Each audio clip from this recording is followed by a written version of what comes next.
Hello దోస్తో, welcome to SR facts. ఇప్పుడు ఒక వీడియో క్లిప్ ప్లే చేస్తాను, క్లియర్గా చూడండి. నిజానికి ఆమె చేసేదంతా బ్లాక్ మెయిలింగ్ వ్యవహారం. అందమే ఆమె పెట్టుబడి. ఇప్పుడు ఇంకొక వీడియో క్లిప్ ప్లే చేస్తాను, అది కూడా క్లియర్గా చూడండి. ముంబైకి సంబంధించిన ఒక నటిని వేధించి బాధించి టార్చర్ చేసిన వ్యవహారం ఏపీ వ్యాప్తంగా సంచలనంగా మారింది.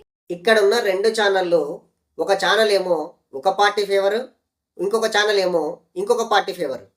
కానీ ఈ రెండు ఛానళ్ళ మధ్యలో జరుగుతున్న రాజకీయ వికృత క్రీడలో బలవుతున్నది మాత్రం ఒక అమ్మాయి జీవితం. దాని గురించే ఇప్పుడు మనం ఈ వీడియో చేస్తున్నాం. సో వీడియోలోకి వెళ్ళే ముందు వీడియోని ఖచ్చితంగా లైక్ చేయండి, షేర్ చేయండి, నా ఛానల్ని సబ్స్క్రైబ్ చేసుకోండి. ఇక మనం లేట్ చేయకుండా వీడియోలోకి వెళ్దాం. ఇక్కడ నేమ్ మెన్షన్ చేయడానికి కుదరదు, ఎందుకంటే కమ్యూనిటీ గైడ్లైన్స్ వస్తాయి కాబట్టి ఖచ్చితంగా నేమ్స్ మెన్షన్ చేయడం కొంచెం ఇబ్బందికరం కాబట్టి మెన్షన్ చేయట్లేదు. ఈ వీడియోలో మొత్తం 4 క్యారెక్టర్స్ ఉంటాయి. ఫస్ట్ క్యారెక్టర్ వచ్చేసి ముంబైకి చెందిన నటి, సెకండ్ క్యారెక్టర్ వచ్చేసి ఆంధ్రాకి చెందిన పొలిటీషియన్, థర్డ్ క్యారెక్టర్ వచ్చేసి ప్రముఖ పారిశ్రామికవేత్త, ఫోర్త్ క్యారెక్టర్ వచ్చేసి ఆంధ్రాకి సంబంధించిన పోలీసులు. అయితే ఫస్ట్ దీంట్లో ముంబైకి చెందిన నటి గురించి తెలుసుకోవాలి. ఈ అమ్మాయి పుట్టి పెరిగింది గుజరాత్లోని అహ్మదాబాద్లో. వీళ్ళ ఫాదర్ నేవీకి సంబంధించిన ఒక ఆఫీసర్, వీళ్ళ మదర్ రిజర్వ్ బ్యాంక్ ఆఫ్ ఇండియాలో ఒక పెద్ద ఆఫీసర్. సో ఫైనాన్షియల్గా ఈ అమ్మాయికి ఎలాంటి ప్రాబ్లమ్స్ లేవు. అలాగే అడ్డదారుల్లో హీరోయిన్ అవ్వాల్సిన అవసరం కూడా ఈ అమ్మాయికి లేదు. అందులోనూ ఈ అమ్మాయి చిన్నప్పటి నుంచి మల్టీ టాలెంటెడ్.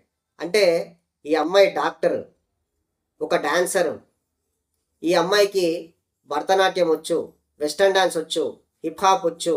ఇంకా ఈ అమ్మాయికి హీరోయిన్ అవ్వాలనే ఒక ఇంట్రెస్ట్తోని మోడల్ అయింది. మోడల్ నుంచి హీరోయిన్గా ఎదిగింది. ఈ అమ్మాయి చాలా వెబ్ సిరీస్లో కూడా నటించింది.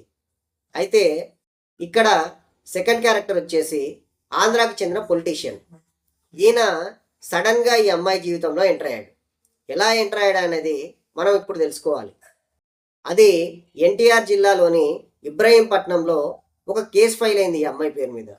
అదేంటంటే ఈ అమ్మాయి ఫోర్జరీ చేసిందని, అతన్ని చీటింగ్ చేసిందని, తన 5 ఎకరాల పొలం కొట్టేయడానికి ఫోర్జరీ చేసి, చీటింగ్ చేసి, మొత్తం నకిలీ పత్రాలు క్రియేట్ చేసిందని ఒక కేసు ఫైల్ అయింది.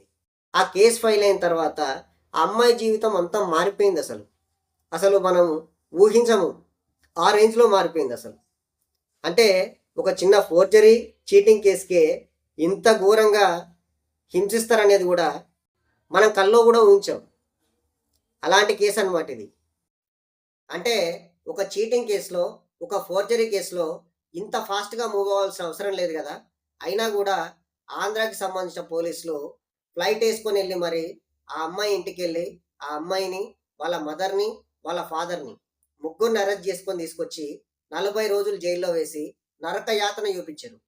వాళ్ళ మొబైల్స్ లాగేసుకున్నారు, వాళ్ళని కొట్టారు, వాళ్ళ బ్యాంక్ అకౌంట్స్ అన్నీ సీజ్ చేశారు. కనీసం వాళ్ళు కొనుక్కొని తినడానికి కూడా వీలు లేకుండా వాళ్ళని, వాళ్ళ అకౌంట్స్, వాళ్ళ దగ్గర ఉన్న డబ్బులు, పర్సు అన్నీ లాగేసుకున్నారు.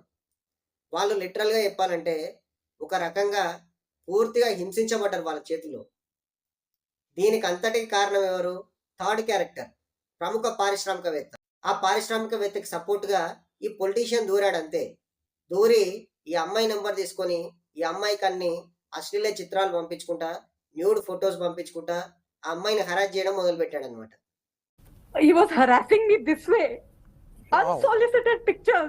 ఈ ప్రముఖ పారిశ్రామికవేత్త, ఈ నటి, వీళ్ళిద్దరూ గతంలో క్లోజ్గా మూవ్ అయ్యారు.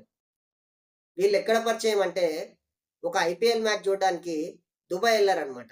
అక్కడ వీళ్ళిద్దరు పరిచయం అయ్యారు. పరిచయం కాస్త క్లోజ్గా మూవ్ అయ్యారు.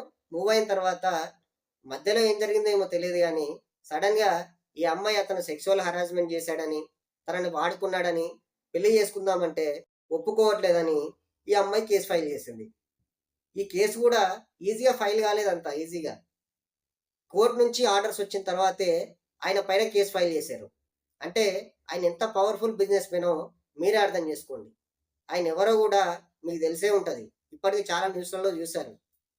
అంటే ఈ నటి ముంబైలో ఈయన పైన ఒక కేసు ఫైల్ చేస్తే ఈ కేసుని కొట్టేయించడానికి ఆంధ్రాలో ఇంకో కేసు పెట్టి వాళ్ళందరినీ తీసుకొచ్చి జైల్లో వేసి వాళ్ళని హింసించి వైట్ పేపర్స్ మీద సైన్లు వేయించుకొని వాళ్ళని అప్పుడు బెయిల్ పైన వదిలేశారు. ఆ వైట్ పేపర్స్ మీద కూడా ఎలా సైన్ చేశారు వీళ్ళు? ఆ హింస తట్టుకోలేక సైన్ చేసేసారనమాట. సైన్ చేసేసిన తర్వాత బై నెక్స్ట్ డేనే ఆ అమ్మాయికి బెయిల్ వచ్చింది. వాళ్ళ మదర్ ఫాదర్ని వదిలేశారు. అలాగే ఆ నెక్స్ట్ డేనే ముంబైలో ఈ ప్రముఖ పారిశ్రామికవేత్త మీద ఉన్న కేసుని కొట్టేశారు. ఈ కేసు కూడా ఎలా ఫైల్ చేశారనుకున్నావు? ఎంత కామెడీగా ఫైల్ చేశారనుకున్నారు?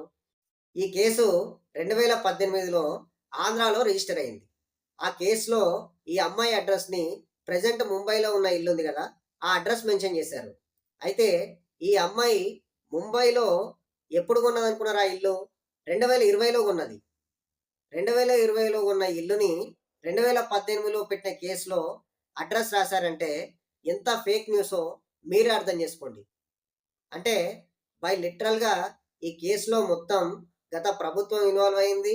అలాగే వీళ్ళంతా పెద్ద హైడ్రామా క్రియేట్ చేసి ఆ కేసుని క్లోజ్ చేశారనమాట. అయితే ఇప్పుడు ప్రభుత్వం మారింది కాబట్టి ఆ అమ్మాయి మళ్ళీ తనకు న్యాయం చేయమని చెప్పి మీడియా ముందుకు వచ్చింది. ఆ అమ్మాయి ఎంత ఘోరంగా ఏడుస్తుందంటే, నాకు ప్రాణభయం ఉంది, నాకు అసలు ఫుల్ థ్రెట్టింగ్ ఉంది, మొత్తం గ్యాంగ్లే తనని చంపడానికి వెతుకుతున్నాయని చెప్పి ఆ అమ్మాయి లిటరల్గా ఏడ్చుకుంటా మరి మీడియాలో వాపోయింది. అసలు అది చూస్తే మనకు కూడా బాధ అనిపిస్తుంది. చివరగా ఒక మాట, ఇదేదో నా సొంతంగా క్రియేట్ చేసిన స్టోరీ కాదు. టీవీ5 సాక్షిగా మూర్తి గారి ఇంటర్వ్యూలో లైవ్లో ఆ అమ్మాయి తన గోడుని వెళ్ళగక్కున్నది. సో ఈ వీడియో పైన మీ అభిప్రాయాల్ని కామెంట్స్ రూపంలో తెలియజేయండి. వీడియోని లైక్ చేయండి, వీడియోని షేర్ చేయండి, నా ఛానల్ని సబ్స్క్రైబ్ చేసుకోండి. జై హింద్, జై భారత్, జై తెలంగాణ.